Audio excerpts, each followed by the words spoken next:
கர்த்தர் உங்களை பார்த்து சொல்லுகிறார், மகனே மகளே, நீ எந்த காரியத்தை எல்லாம் நிர்ணயம் பண்ணினாயோ அச்சரம் பிசராமல் அப்படி அது நடக்கும். நீ நிர்ணயம் பண்ணினது உனக்கு வாய்க்கும். எந்த மனிதனும் அதை தடுக்க முடியாது, எந்த மனுஷியும் அதை தடுக்க முடியாது. உன்னிடத்தில் ஆதாரம் இல்லாமல் இருக்கலாம்.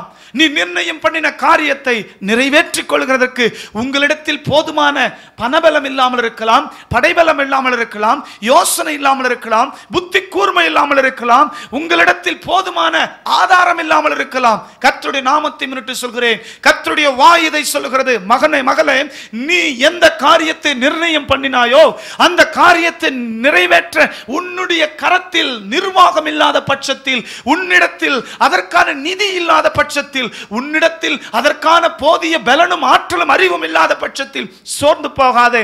இந்த 2016 உன்னுடைய காரியங்களை, நீ நிர்ணயம் பண்ணின காரியங்களை உனக்காக நானே நடத்துவேன். நீ நிர்ணயம் பண்ணின காரியம் நடக்கும்.